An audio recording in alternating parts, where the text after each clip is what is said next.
All right. Hello, good evening. My name is Paul, and you're welcome to Opinion Sharers.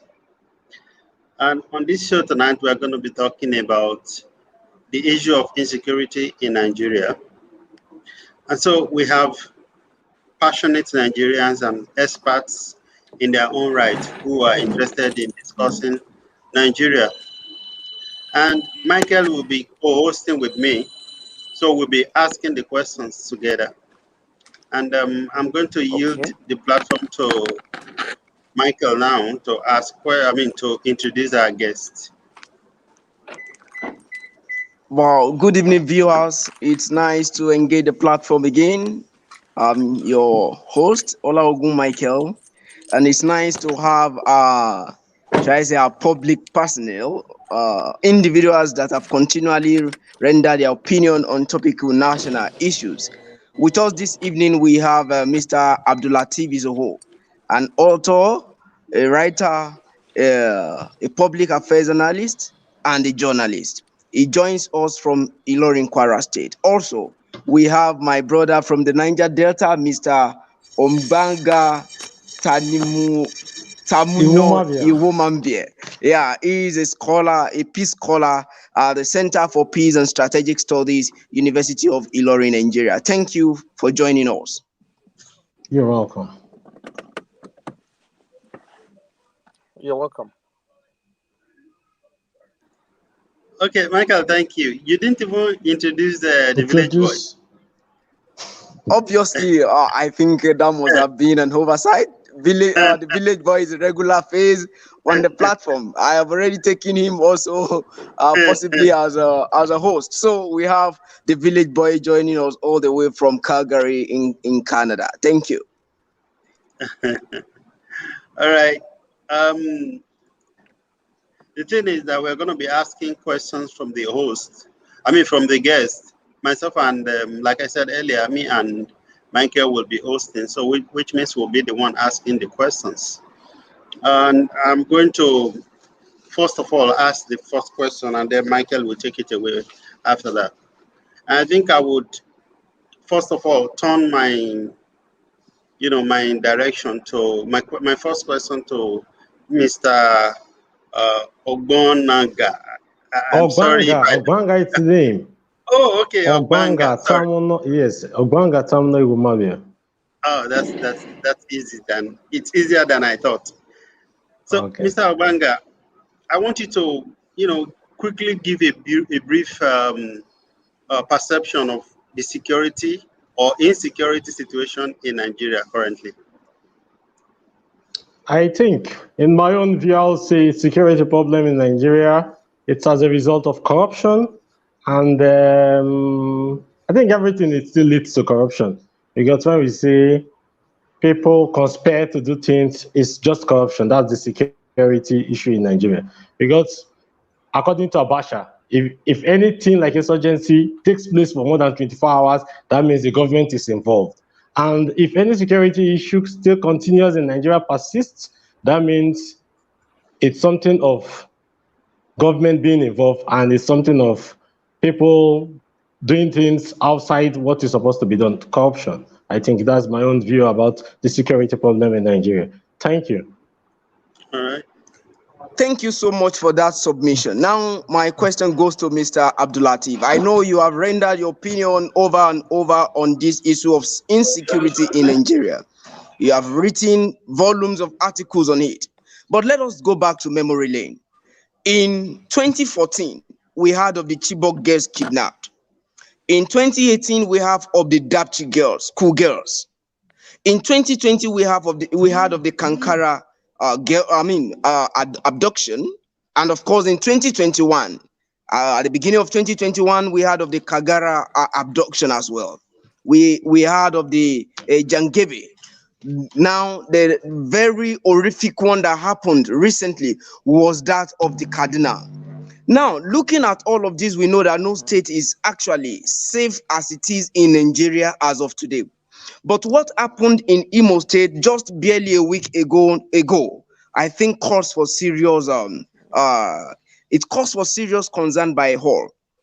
Mr. Lateef, What do you make of all of this historical evil in terms of security that is bedeviling us as a nation?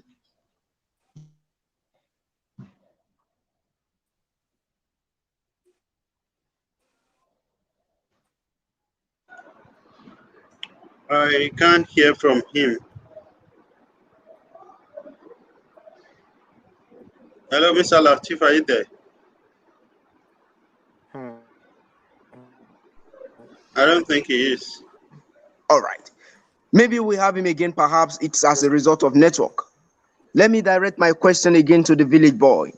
Village boy, you had those records I made of the series of attacks, series of kidnapping that has been taking place in the country over time. Okay, I think we have Mr. Abdulatif. Yeah, can you hear me now? Yes, please go ahead.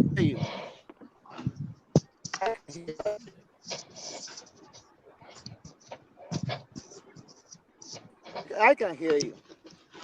Please go ahead.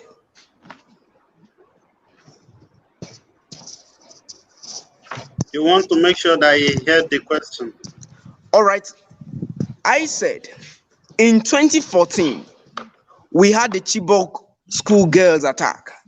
In 2018, similarly, there was the case of the Dapchi schoolgirls. In 2020, we had that of the Kankara school abduction, following the Kagara, the Jangebe, and of course, the last one that happened in Kaduna State. And these are kidnapping attacks that are taking place, not just people maybe in 2 or 3, but people in tens being kidnapped. Now, this is what has been happening across states in the country. But the most worrisome of all of this was what happened in Imo State just barely a week ago. In all Michael, of this, let the village boy answer the question, please. I think in all of this, the village boy, what do you make of all of these issues happening in the country? Thank you once again for having me. I think if we want to address insecurity, let us go to the fundamentals. Yes, all the things you have explained, they happened, but sometimes these are the symptoms. What is it that is giving them a kind of impetus to insecurity? You mentioned from the period from 2014 to now, that's about 7 or 8 years. So instead of this thing ameliorating, it seems to be escalating. Why is it so? I try to turn to research. Nigeria, there are a lot of information flying around there. So I came across some articles by some Nigerian researchers, those who are on ground. And one was as far back as that 2014, and one Yegba from OAU Ilefe, did a study, and that study it concluded that the 2 major issues are responsible for insecurity. Unemployment is number 1, especially among the youth. The second one is poverty. So when people are poor, when people don't have any meaningful job to do, anything can be very attractive to them.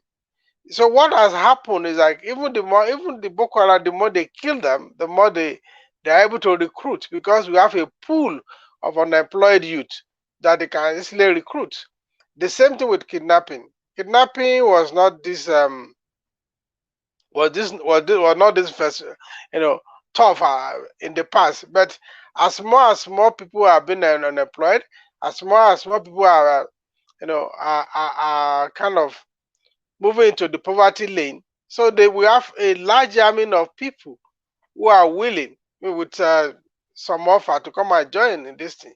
So if we want to stop insecurity, we have to first address unemployment. We have to address poverty. If we don't address this, no matter what we budget for insecurity, I don't think we're able to achieve that. The major thing that is giving impetus to insecurity, which I agree with our researcher, is that there is galloping unemployment, the galloping inflation, as we say in economics, and poverty level is increasing by the day. So with this, so kidnapping, insecurity has become an alternative and lucrative engagement for the people. Thank you.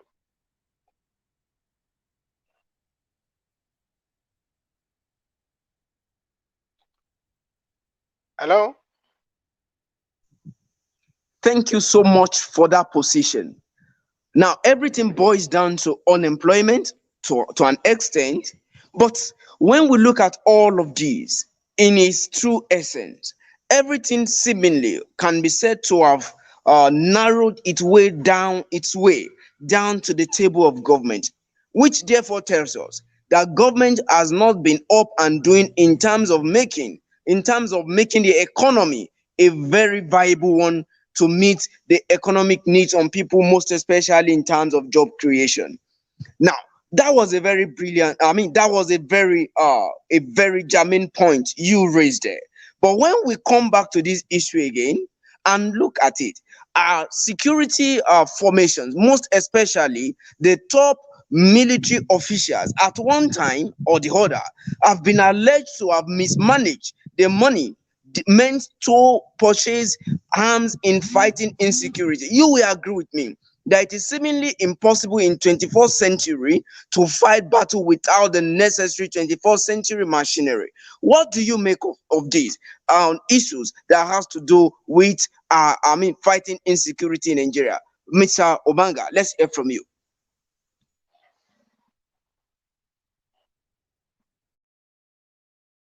It's corruption. It works with conspiracy. I think that's the major problem. This major problem in Nigeria. We suffer corruption because if you talk about poverty, it's government. Government has an important role to play. Unemployment, government has an important role. If, like during the time of Jonathan, to a large extent, the economy was a bit open. You see that people were doing business but based on some other policies after the time, the policies affected even people to even do business because nothing is working. So if you go through everything, it's just corruption and conspiracy. That is the major problem in Nigeria. I think if we fight corruption, in short, according to Buhari before he entered, it's quite unfortunate that he's in charge right now. He said, if we don't fight corruption, corruption is going to kill us. I think that is what is happening right now. If you even check most of at a particular time, when even an army general will come out and say that, before I even went there, the information has leaked. Is it conspiracy, corruption? Even the way they are supposed to use even the Dasuki saga too, you see that is a problem in Nigeria. It's a major problem. It's something that even the institution, we have to organize it. We have to reorganize our institutions, because if the institutions are working, I think most of all these things will be corrected. Because like if you check even the BVM something right now in Nigeria, in the banking sector, I think it's something that is a very good system that is working. Because if a system is on ground and it's something contrary comes up, you see that it will be easy for you to pick it out that this is a problem. I think we need to bring up a system that every person will accept that this is the system, then we start up with it. Because we have to create a system which is going to fight corruption, which is going to highlight, which is going to pinpoint corruption, not just allowing things to be done the way, if just the system is not working. That is the major problem that we are having about insecurity. I think if we focus on that, let's focus on corruption and conspiracy. If we focus on corruption, conspiracy will reduce. Because like you see America, they know that this is even like when President Trump was trying to say may not, there is a system that it will force it out. I think that is what we need in Nigeria. Thank you. All right, thank you so much. I'm going to ask the village boy this question. When you look at what is happening recently in the Southeast especially, I've been looking at it and I've been asking myself, does it look like terrorism? Or is it anger? Anger as a result of the fact that these people have been they have been complaining and saying, you've been cheating us. even though it has been reported that at least a governor from one of the states said that it is not IPOB, that it is politics related. But if it is politically related, why go and bomb or police station? Why attacking security agents? You know, that's it's a concern, and let's have your opinion on it. Well, thank you. Let me take from where Mr. Maga spoke succinctly. He blamed everything on corruption. I know corruption has become an orphan now, or a dumping ground where we dump all our problems in Nigeria. That does not mean that corruption is good for the system. Corruption is very bad for the system. He also mentioned the issue of conspiracy. Conspiracy is in that people try to turn the truth upside down. Then you talk about the issue of politics. All these elements play some role in this insecurity. Let me take your mind back. How did Boko Haram start? It is a metamorphosis of political thuggery that led to Boko Haram. So the people that were used for elections, after winning elections and the drop down is not coming forth, they now took arm and became insurgent, as it were. So everything is kind of combined to to create insecurity. If a governor in the East is saying that okay, this is political, why?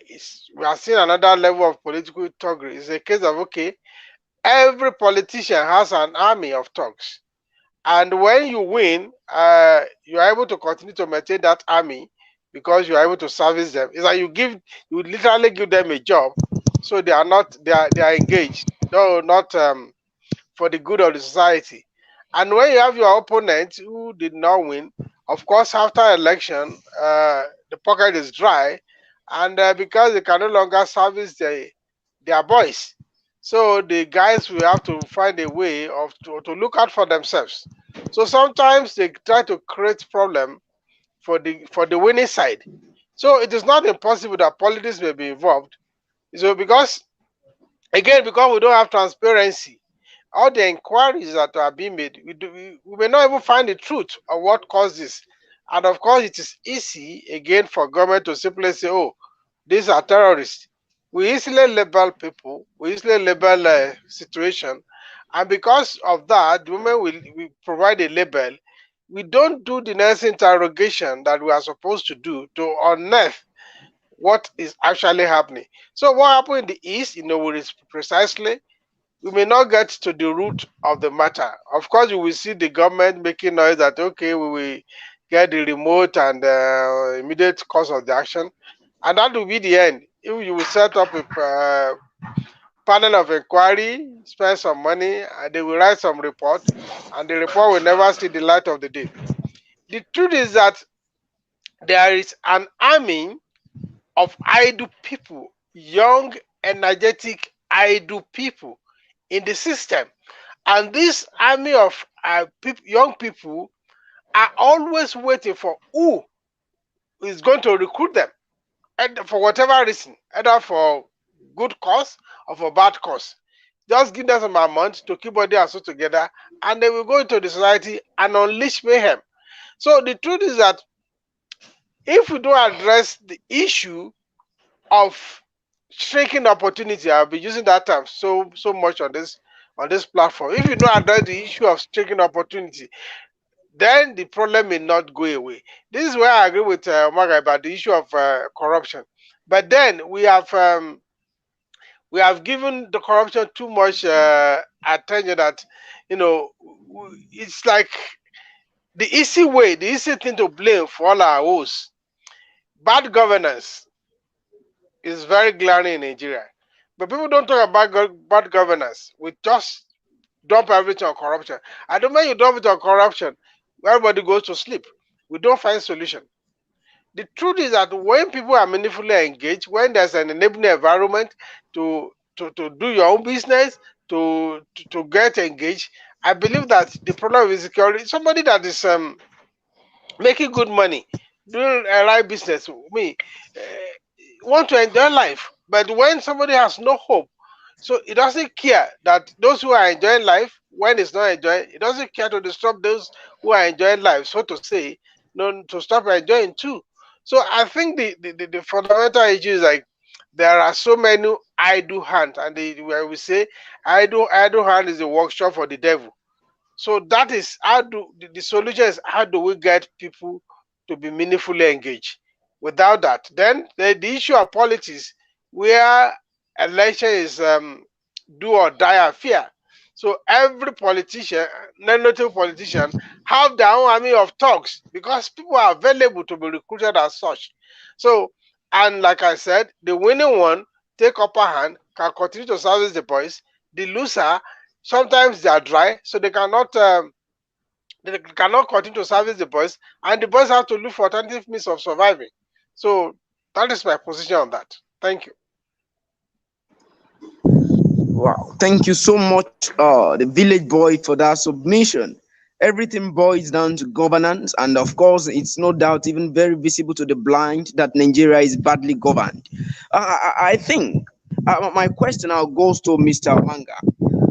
There has been reports that Nigeria, because judging from what the village boy already posited, in terms of the politicians having their own armies of talk they are working with, I think to a very significant extent, this position has contributed to the proliferation of arms in the country because it is seemingly impossible for people to foment trouble, for people to foment arm when they are not equipped with perhaps maybe heavy or light weapons. And from reports, we have heard over time that Nigeria is highly proliferated with arms. As a peace scholar, what do you make of this position, and how do we curb the proliferation of arms, whether heavy or light arms, that continually give, shall I say, moral support to all these people unleashing mayhem on us as a nation?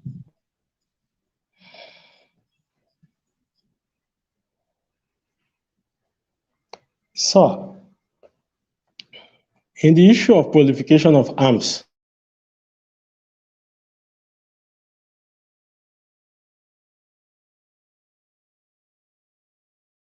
yeah, can you hear me? Hello? Can anyone hear me? Okay. Yes, go ahead, go ahead. Okay, I said it's a system problem. I think, I talked about BVN in Nigeria. It's a system that is working. And since the BVN is working, you see that to a large extent, there is a great improvement in the banking sector. Also in the security aspect, the security agency, if the system is working, then you see that there will be a great improvement. Also, in short, not just in the security aspect of generally in Nigeria. Talking about the arms, small light and light weapons, is it? There was one this thing I was part of it, or a program I was part of. I suggested, is it one of the things that we have the money, we have the resources, we can fence Nigeria around.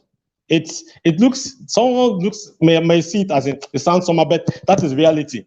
Most of the places that could be fenced should be fenced. Most of the places that cannot be fenced, that I think military or paramilitary stations, bases should be put in such places. And by the time something like that is on, you realize that with time, something like arms will be contained, not just curtailed, contained. And I think there will be high level of control of small light and light weapons and ammunitions. And it's also going to affect the rate of insecurity in the country too. But basically, all these things, as I've said, it's also linked to bets, corruption, bets. If we create the system is going to fight corruption.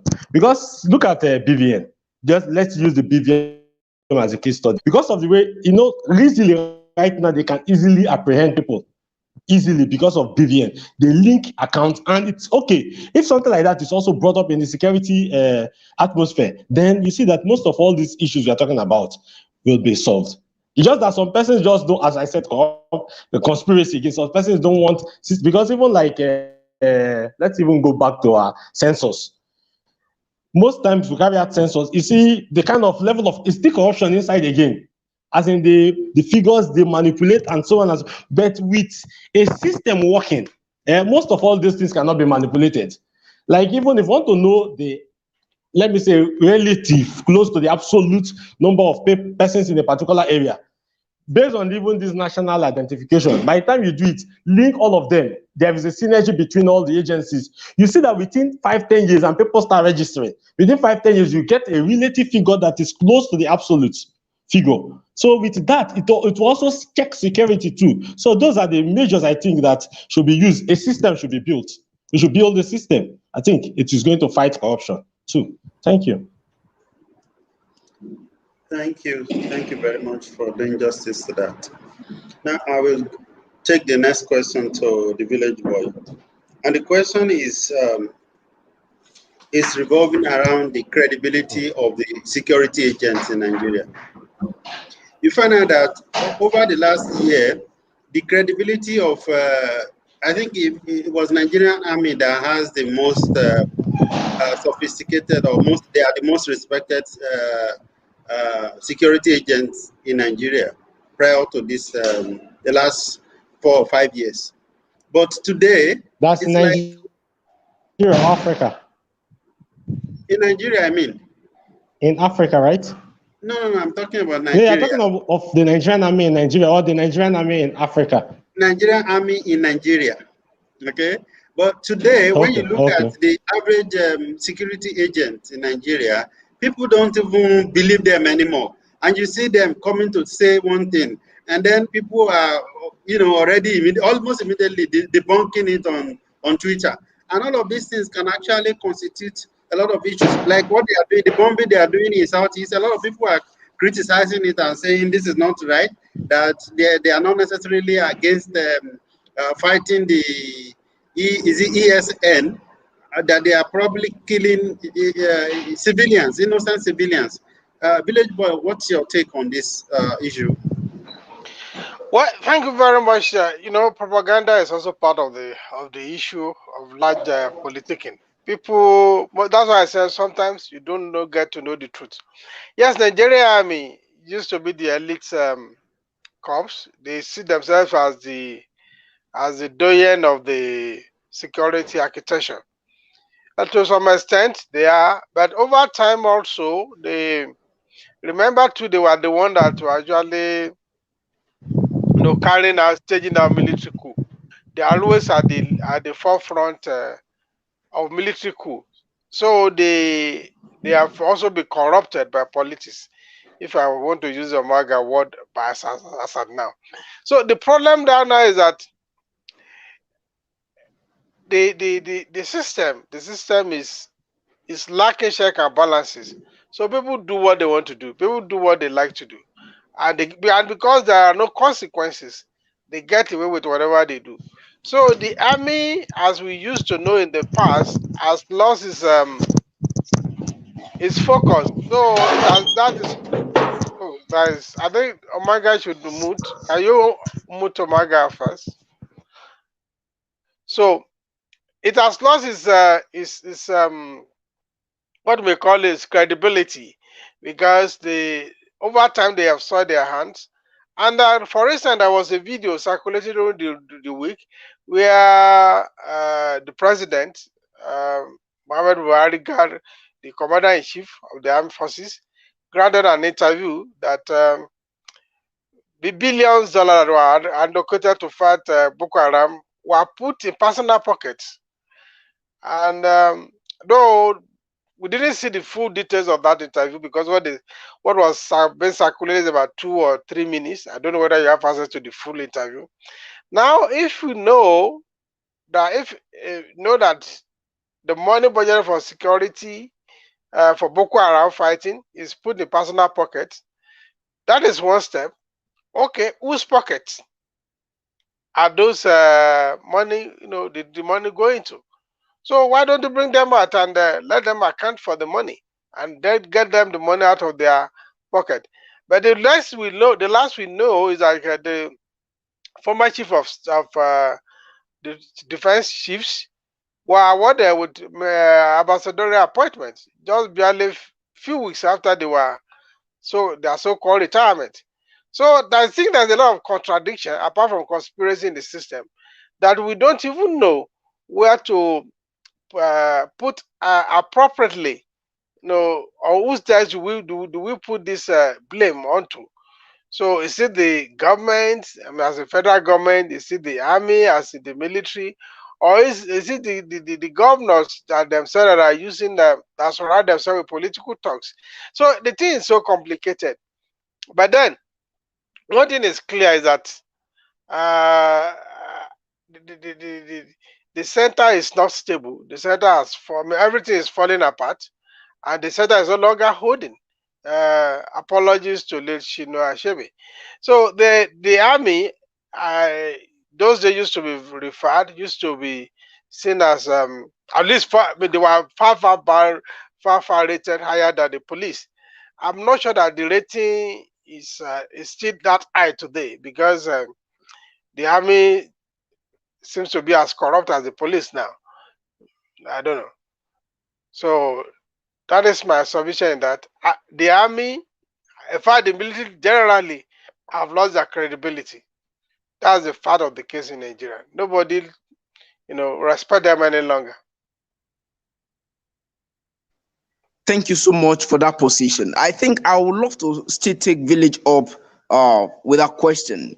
Looking at the history of Nigerian army, with the way they have performed in stabilizing peace across countries in Africa, for example, we have example of Liberia, we have the Gambia, we have even the South Africa during the apartheid, and of course, a few other countries where Nigerian military has immensely contributed in stabilizing peace, because Nigeria was at a time seen as the big brother, the giant of Africa to all of these nations. Would you say that it was the leadership style in the nation, in the country at that particular time, that led to Nigerian military being respected then, and of course, in relation to now, not being able to manage the security? However, we understand that it is not the work of the military to manage the internal security of a nation. It is solely the responsibility of police. It is the responsibility of the other internal security networks. But over time, we know that it has been said that the Nigerian police, they failed us over time. Now our recourse is to the military. What do you make of this position? Oh, it is very sad, but it's also true that sometimes our own charity doesn't begin at home. It seems our charity begins from outside. Even as terrible as Nigerian police might be, their international peacekeeping effort, they've always been commended. In fact, they've won so many awards. So you begin to wonder, is it the same police that we have back home that are performing so woefully?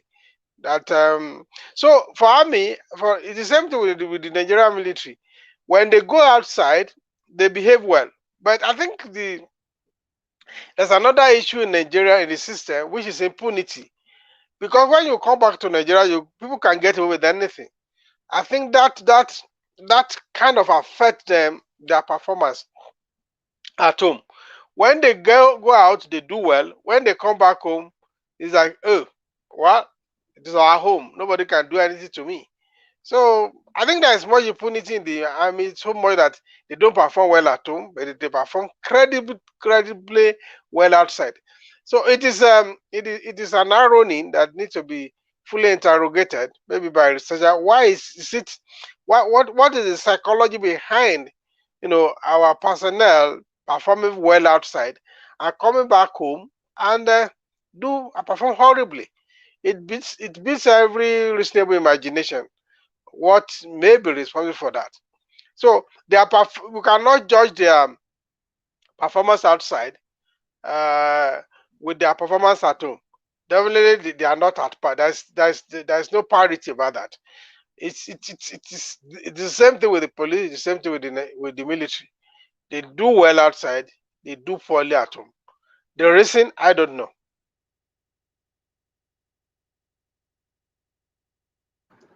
Thank you so much. Mr. Obanga, are you still there? Can you hear me? I want to be sure that you're there, that you can hear me, so that I can ask the next question. It doesn't seem to be there. I think. It's there. I think it's muted. I can see it's still visible. It's Okay. muted. Okay. Yeah. I can hear you, sir. Okay. Okay. So I Yes. was going to ask you. I was going to ask you this question. Before When you you look ask at me, let me the, just respond. Let me respond to what you just said. The last point he ended. I want to make an addition, a compliment to it.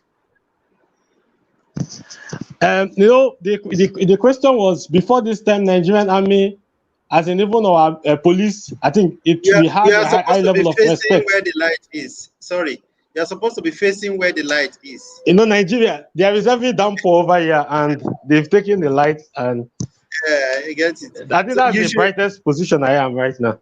you should face the outside, not back it. That window, let it be in front of you, rather than being behind you. Okay. Now we can't even.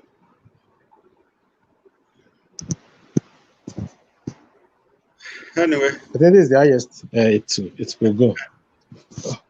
Okay. I Okay, think sir. it's kind of. Yes, sir. What I'm trying to say is that before this time, the system was okay. I think it's also a system problem. But presently, right now, the system is bad. I think that's affecting it. But when they go outside, there is a system and they just follow the system. You know, most times Nigerians, even as students, you know, we find it difficult to graduate, issues here, but as long as you see Nigerians, they go outside, they do better than every other person. Because one, they are already used to the stress. And so when they see a system that is just straightforward, it's very easy for them to follow. I think that is the major reason that is happening why Nigerians presently right now, they don't do well in Nigeria. They go outside, they do well, because outside there is a system which they have to follow. While in Nigeria, the system is not working. I think that is the major issue, and we need to make our systems work again. It's very, very necessary for everything to be working in Nigeria. Thank you. Okay. All right. So I was going to ask you the question. When you look at the secessionist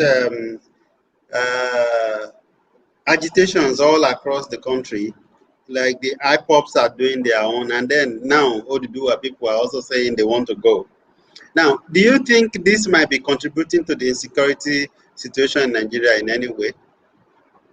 That's Mr. Agbon Ogbanga, and then Village Boy can also respond.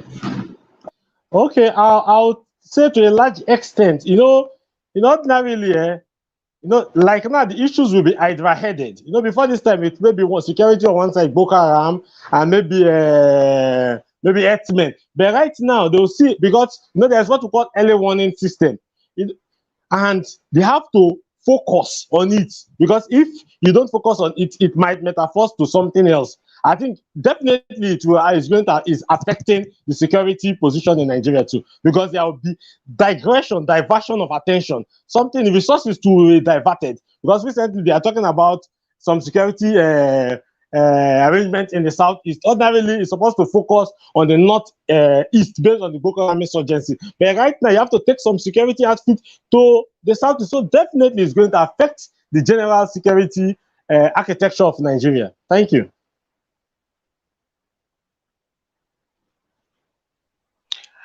Okay, taking off from there, the truth is that why do people agitate? People agitate because of passive inequality, passive discrimination. So if people have opportunity, if people are meaningfully engaged, if people have, if there is no poverty, if everybody is, prosperous, will people think about, moving away from the union? No. It does boil down to the problem that, okay, things are not working as they should work. Well, sometimes when we blame things on system, who made the system? The people make the system. And I sadly disagree with Margaret about saying that the people go outside, they perform because there's a system. By the time they went to Liberia, the system in Liberia has collapsed. So there was even no system or grant. Yeah, they perform well. So I don't think it's more of the system. I think the problem is in us as a people. I think You know, there is a system, there's still a system in Liberia because they went under peacekeeping, UN, and UN has a system of how they approach the conflict. I think that's the Let system. him finish. You will have Yes, your time. yes, uh, okay, I agree with you on that. So yes. what is responsible for this agitation? We all know that since civil war has ended, it seems the East has not been forgiven in the scheme of things. So there are a lot of things they are being denied. Of course, the Southwest over time we have also have come to realize that look, hey, are we getting value for our own commitment, for our own contribution to the nation? And the answer is no. So when people begin to see that this is skewed towards certain area, people are bound to complain. If we are in a union and we are five, we are five in the house, and they gave us five items, and somebody took three, and asked the rest of us to go and share the remaining two half. Are we going to be happy? Of course, we will not. So there are a lot of things that are not normal. There are a lot of things that are that created unnecessary dichotomy and tension. For instance, federal character has been abused, quota system has been abused, and imagine even at secondary school level, a particular state will have to score about 300 over 400 to be admitted to a unity school, whereas another state in the same country is allowed to score only 2, not 2%, 2 over 400, which is like half percent to gain admission. So where is fairness? Where is equality? Now you are over in the when we were growing up, they told us that some states are educationally disadvantaged. We agree with them there because they say they want to level up the education. Now when you go to top hierarchy, policymaker, military, and all that, they are the people who are called people who occupy this position are the people from the so-called educationally disadvantaged states. So are we going to fold our hands and begin to look at all these things without responding? No, you can't be a nation in a nation and you have been treated as a second-class citizen. You have the right to agitate. So now agitation doesn't have to be armed conflict. It can be okay, let's come to the table. Let us talk. Let us talk as decent human beings and say, look, this is our complaint. I mean, and you don't have to don't if you not dismiss that, look, we are just disgruntled elements. Let us come with the statistics. Let us come with the records. So somebody get admission with scoring 50 over 400 in JAMB, and somebody is scoring 220 and is writing for 5 years, he could not gain admission. The one that scored less than 25% of him has already graduated from the university. And this, if their path cross later in the future, the other guy will be his boss. This is a reality of our situation in Nigeria. And if we don't address all these situations, this agitation will not stop. So, but I don't think that itself is contributing to insecurity. Primarily, the issue of insecurity has to do with unemployment. It has to do with poverty. It has to do with lack of opportunities to be meaningfully engaged. Thank you. Thank you so much for that submission. Of course, we hope our viewers you are enjoying the discussion. Of course, it's something that's is of interest that should be of interest to one of us because as it is in the country, I don't think anybody is safe because the roads are not safe and not everybody can afford to fly jets from one location to the other. So it calls for concern, and I think at this particular time, every one of us should be up and doing, should serve as intelligence operative in ensuring we all combat the menace of insecurity. One of the very thing we do on this platform is not only to discuss problem. we are equally here to provide solutions to many problems in Nigeria to the best of our capacity. Before I go to Mr. Omanga, I'm still throwing this question back to the village boy because you digressed a little from your initial position that education may not have contributed to the level of insecurity in the country. But let's go to the northeast, to the northwest, and see what is happening in that particular region. We know how education has been taken in that particular region. Do you think, or do you not think, that the inadequate attention that is not being given to education in that part of the country, of course it's across the country, but it's quite obvious, the language is boldly written in the northern part of the country. Don't you think that inadequate attention to education has contributed to the level of insecurity in Nigeria? Thank you. Please, Mr. Moga, can you please mute your... Okay. Thank you. You see, I did not digress. I just used the education as an example. You see, education, my position in education is beyond formal education, actually. Now, when you, in the Northeast, there are different approach to education that you have in the Southwest, for instance. For Southwest, we see education as the way of life, literally speaking. People put a lot of effort, conscious of an individual at the family level to education. In the Northeast, it's more at governmental level. And of course, we know the kind of crisis that they have been facing for over time. And if you look at the name Boko Haram, is anti-education, it is anti-Western education.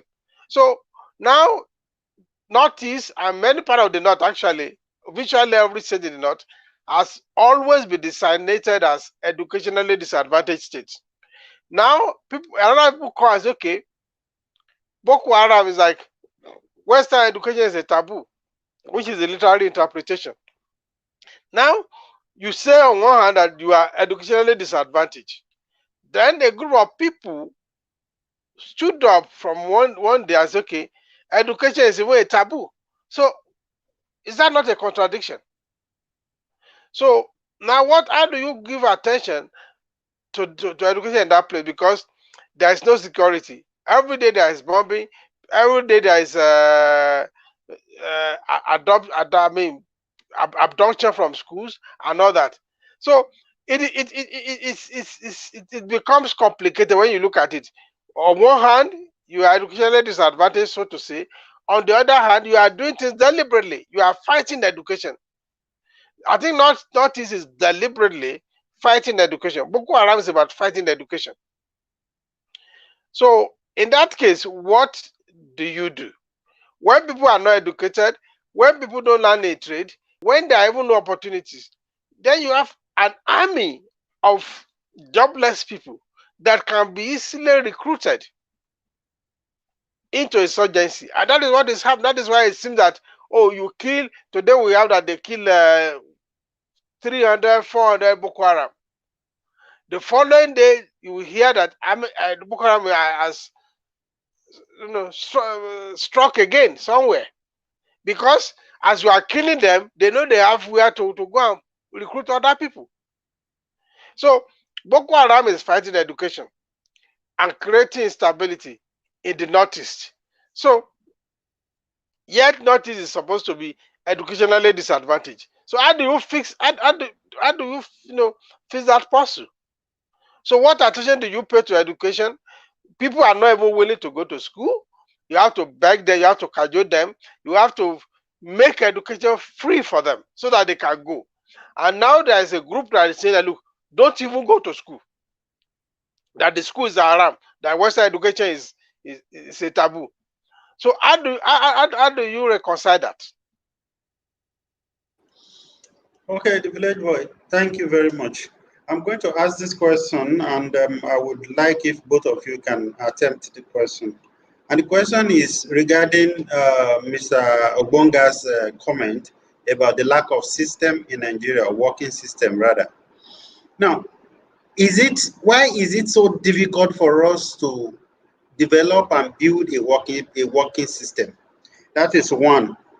Number two is, have we actually come to the root of the cause of the insecurity in Nigeria?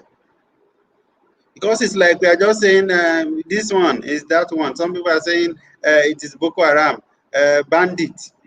I mean, have we actually gotten to the root of it? And Mr. Obanga is saying it is corruption, or it is breaking down because we don't have a working system and all of that.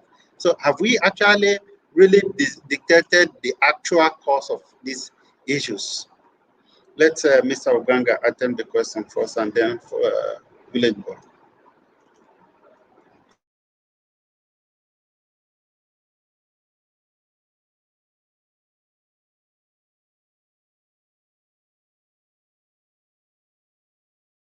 You are muted. You are muted. We can't hear you. Okay. Yeah. What I'm saying is that what you just mentioned, the corruption and the system, I think they are the root causes from the corruption aspect. But now we have to make it distinctive on each of maybe like the X-Men conflict, the Boko Haram conflict, then we'll pick it directly. Because when someone is supposed to build school, he refuses to build school.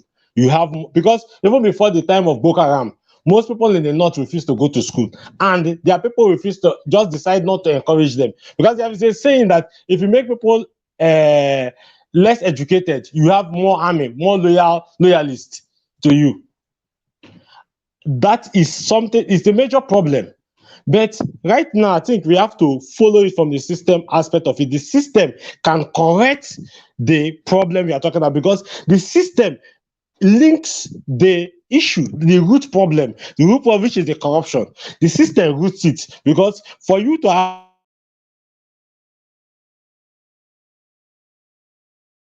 a system that is working, then most of all those issues, IBB when it took over power, it was talking about major problem in the agricultural industry, where before you get something as a farmer, you have to go through some processes. He said when he came, he removed everything about Backman and made it direct. And when he made it direct, he realized that within that period, there was boost in the agricultural sector. I think that is the same problem in Nigeria.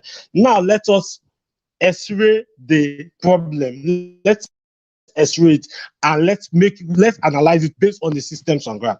If we have a security, this is their responsibility. And they carry out their responsibility without any fear of in short, presently, right now, in short, general, our system is not even okay. Nigeria, we call it Federal Republic of Nigeria. We are not even practicing federalism. It's a major problem, because that also affects even the systems that are under the republic. I think those are the major things we have to look at. Based on education, if the government creates, okay, this education, and allow people to go to, because if you check where everything is, the conspiracy is still there, because some people don't want people to go to school so that they can still control them.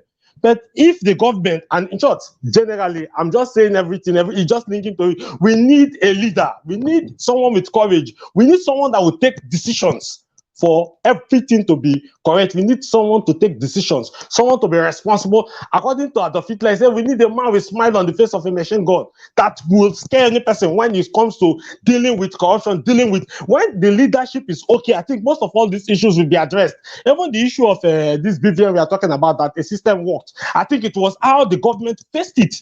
And when they faced it squarely, everything was okay. That is what we need. I think we need leadership at the end of affairs that will take right decision. When the leadership takes decision, I think it has a major part to play, which will also correct even the irregularities of the fund.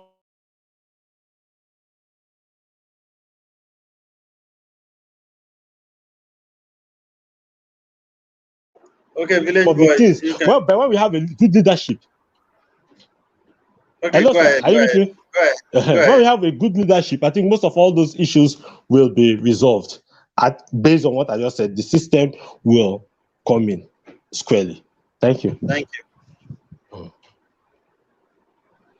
Well, thank you. Thank you. When we talk about leadership, actually there are three elements of leadership. So we always see leadership as leaders alone. Leadership contains three elements: leaders, followers, and purpose. See, the question is, what's the root cause of insecurity? How with me a research paper, which clearly identify the issues. So we say, quoting from another research, previous research, they say unemployment has become a major problem, bedeviling the lives of Nigerian youth, causing increased militancy, violent crimes, kidnappings, restfulness, and socially delinquent behavior. So yes, if the system is working, unemployment will reduce. If the system is less corrupt, of course, money that is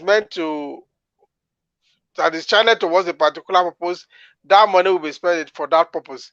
Then life opportunities will increase, people will be meaningfully engaged.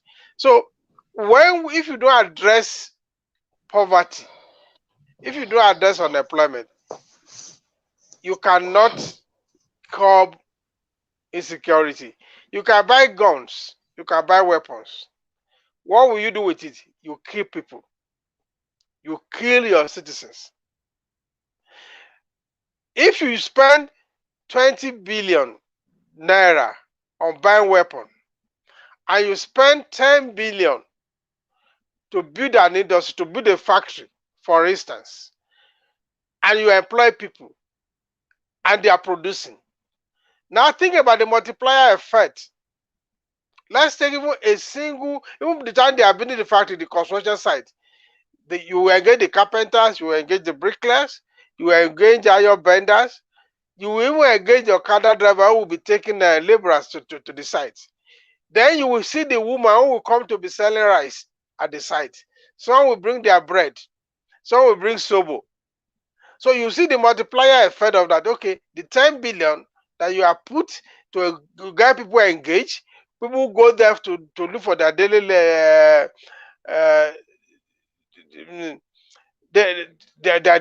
meal on day basis. Whatever they get, they feed themselves, they feed their family. Compare that with you spend even double that amount on weapons. What do? You go to you shoot criminals, you arrest them. Okay, the one you did not kill, you arrest them. Let's say you take them to prison. When you put them in prison, you will feed them. You will spend more money to feed them in the prison. So if you focus on creating opportunities, if we focus on creating employment, not just, of course, for government, there's little to which there's a number of people that the government can employ. Create a laboring environment, build factories, build industries, get people back to work, give them opportunity to be able to earn a living, then insecurity will reduce.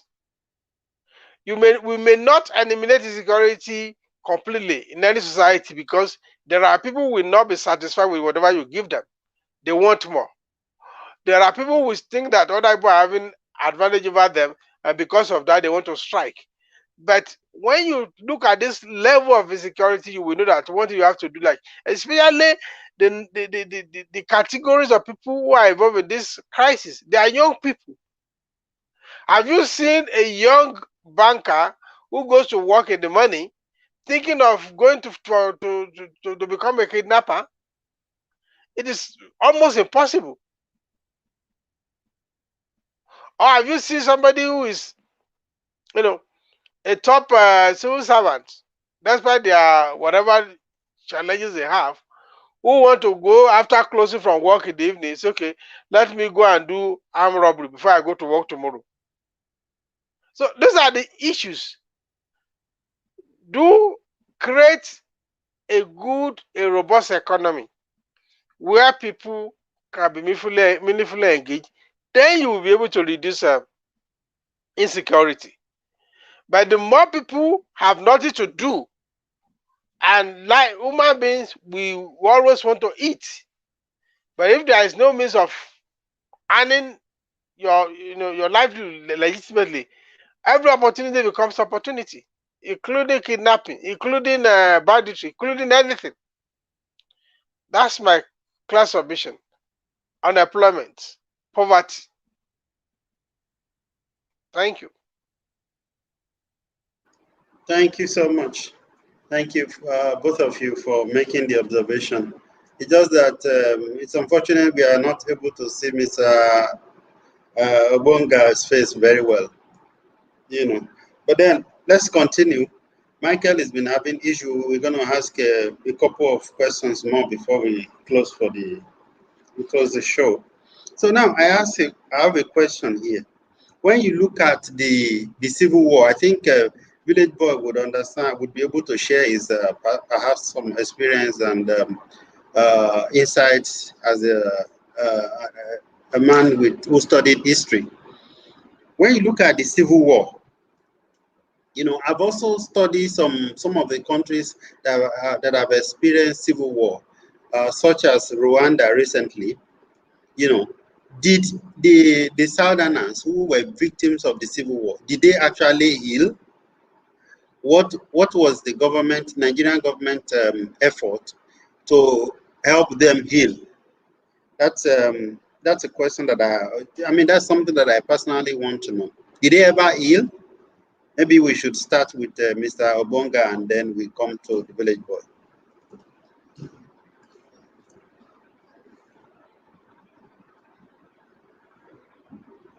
You're muted.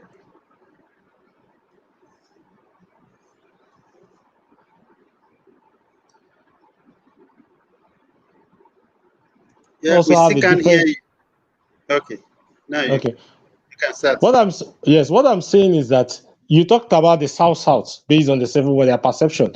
Are you talking about this? I mean, the South. Are you talking about the South or the Southeast? Because the South have a different perception about the Civil War, while the Southeast also have a different perception. So, which one are you talking about so that I know where to come from? I'm talking about the Southeast. I'm talking about the Southeast, where the agitation of IPOB is coming from right now. Because I kind of feel like it's probably because they've never healed. They've never really healed. That's why, you know, people tell the stories to their children and their children still feel pain. An average Igbo man or Igbo girl today is, you know, kind of emotional towards the IPOB and the agitation generally. I think based on this, if we can even trace it down to the present issues happening in Nigeria. You know, the Village Boy, he also mentioned some of it.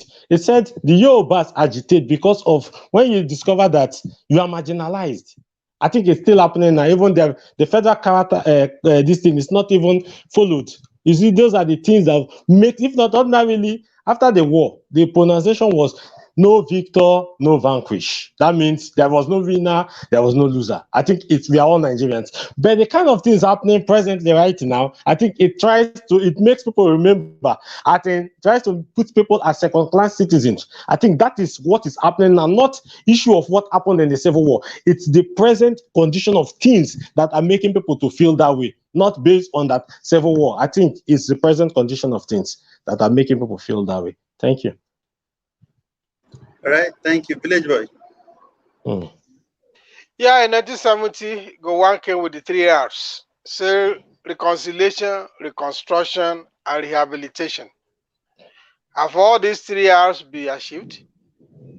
My answer certainly will be no. Have we fully reconciled the Igbos into the mainstream of the Nigerian economy, Nigerian government? The answer is no. Because it's that 1970, the highest position ever held by the Igbos is the vice president. Or sometimes they made them secretary to the federal government. So has there been any reconstruction? Maybe until now that we are talking of the second Niger bridge. So have they been rehabilitated? Yeah, some of the soldiers were rehabilitated back to the Nigerian army.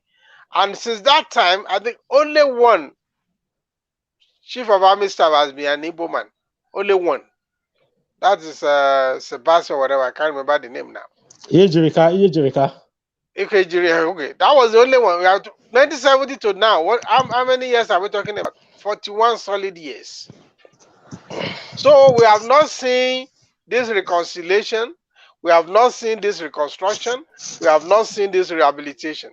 So, of course, because of that, the older ones keep on telling the story to the younger ones, and the younger ones get angry. Now, somebody from Anambra State wants to run, like I said earlier on, wants to go to Unity School, which is one of the thin purpose of rehabilitating everybody. You ask the guy scored 320. As somebody from Yobe score 5, and you admit the guy that scored 5, and you did not admit the guy that scored 320. So look at the gap. The same thing at jump level. The Anambra again has to be out of 400. If you want to read medicine, if he score 340, there's every likelihood that he will not be admitted to read medicine. You will ask him to go and read psychology or physiology. Then somebody from Sokoto will score 75. And you admit him to go and study medicine in ABU. And you say you have rehabilitated these people. I mean, that must be fair to ourselves. I do not support ethnic unnecessary ethnic agitations. I believe we are better off as Nigeria. But then, if we have to be together, there must be the fairness. I must be seen that, I mean, we cannot sacrifice merit at every level. So the same thing to law school. The guy want to read law from Southwest. He scored 220. You say he cannot read law. After he has written Java about 4 times, the guy decided to go and read psychology. Meanwhile, somebody scored 60 from maybe Kaduna State, and you admit him to go and read law. And this other guy keeps on saying, I want to read law, and he keeps on writing jam. He wrote jam for 5 times. Eventually make it to, by the time it's 100 level, the other guy is passing out. And the other guy passes out and goes to law school. So by the time this guy eventually qualifies, he becomes an article clerk in the law firm. This guy is already a magistrate, making his way to state high court.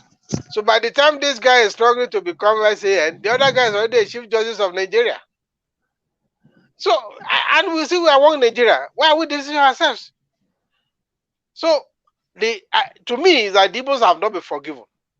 If you ask me that question, sincerely, they have not been forgiven for their role in the Civil War. This is the fact of the case. You can persecute me for this, but that is the truth. Do they need to be forgiven, if I may ask? Yes, because I mean, maybe it is a wrong word. If just you are reconciling, what is reconciliation? A reconciliation as an accountant is I want to make the debit and the credit to be balanced, to be equal. That is reconciliation in the account. So reconciliation by bringing equality. So the thing that why are they being marginalized? That they are being marginalized by their role in the Civil War. That's why I use the word forgiven. Was it an offense that they carried out the Civil War? It was not an offense. It was a protest against inequality. But because they now peg them to a certain level, shows that something is wrong. They are not fully rehabilitated. Maybe I should not use the word forgiven, because I know where you are dragging me to. Like, okay, did they offend? And because forgiveness means that you have offended. Okay, pardon me for using that term. Are they fully rehabilitated? The answer is no. For everything that is federal government, everything that is of national decision, either it is in terms of employment, either in terms of education, of admission, the Southwest, the Southeast, bear much burden than the rest of the country. Okay, so thank you very much. I think we should be rounding up now because of our time, and I can see that Mr. Obonga's light has refused to return, and even Michael. I think that is Nigerian factor. Every rain, no light. Unfortunately. Anyway, I think we would take 2 minutes to just talk about the way forward, solution. And maybe one of these days on this platform we are going to discuss the ethnic issues, tribal issues that exist in Nigeria. I want to also talk about racism around the world also. So we discuss racism and then we narrow it down to tribal challenges that we have across Africa and in Nigeria. So, but Village Boy, yeah, okay. Let me go to Mr. Wonga first of all. What, in your own opinion, is the way forward? Solution. Just in 1 minute, please. Okay, I think we've discussed it, and most of the things we discussed is the solution to this problem. One, I think unemployment is a major issue. We should focus on how to make sure we employ I think every aspect of the economy. I think there should be employment, build factories. The government should do that. Individuals too should do that. I think the government should create enabling environment. Then for poverty, I Excuse think me, the government should also. Mr. Bonga, I'm sorry. Even though we do not have time, but I think it is easy to say when they say there is unemployment, then you say create job. But how? How do you employ somebody that does not have certificate, that does not have any kind of formal training, for instance? See, How do you employ people? There are so many engage. people who See, are unemployable. engagement to there are some work that we say you need less supervision. You need, like, carrying something. It's also an employment for you to be carrying something and get paid based on your level of what you know. You understand? It's to engage people doing something. I think it's part of it.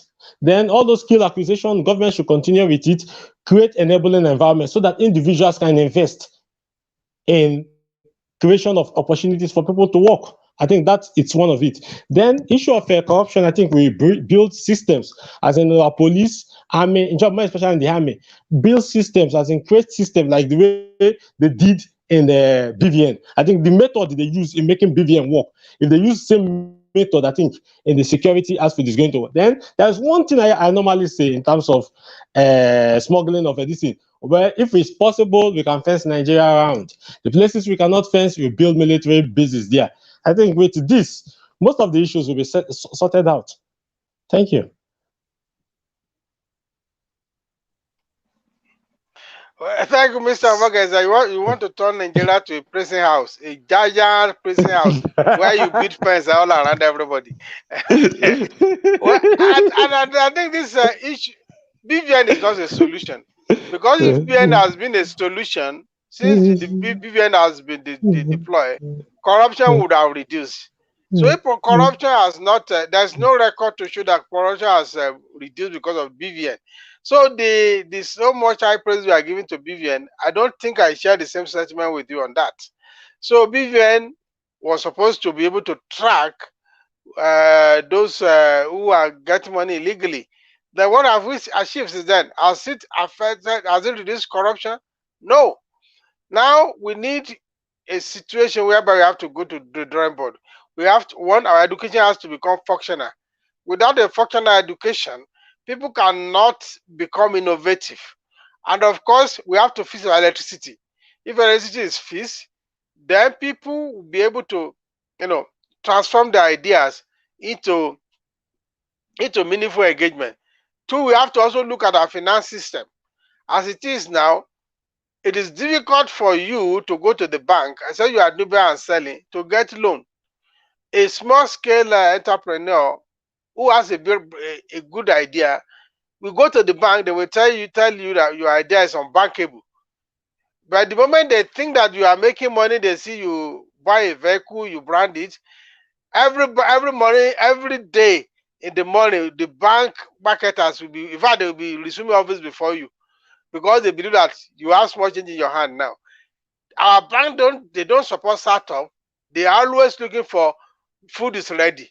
So the banking system has to change too, because there are so many young people who have brilliant ideas, who have good innovative ideas, who can employ themselves and employ others. But our bank are not ready to help them. I know the Bank of Industry is doing a lot in that area to get people. Then there are a lot of other programs like microfinances, all that this thing.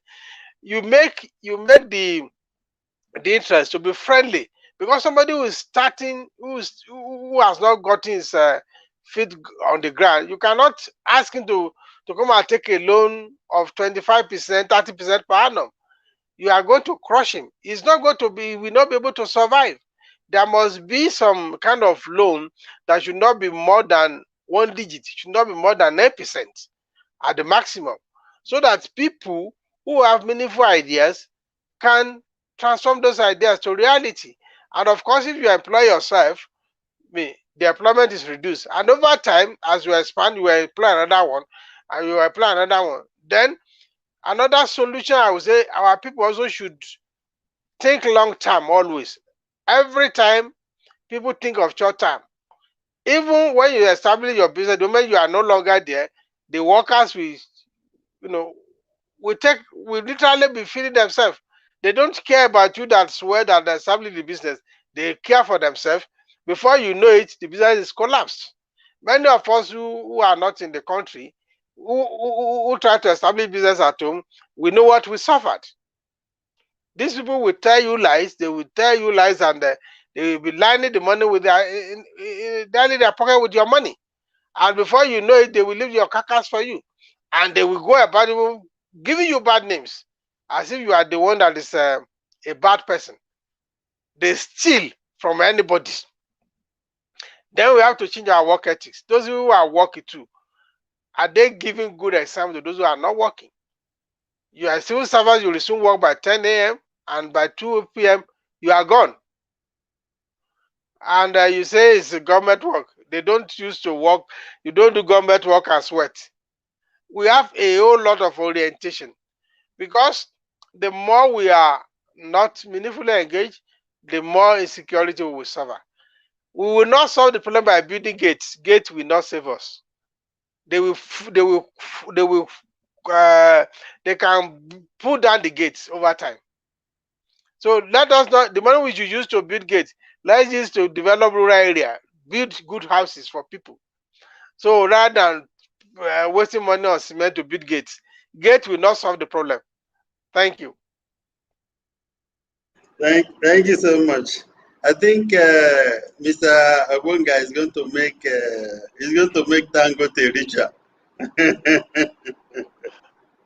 I think even Trump tried it in the US. I don't think it worked.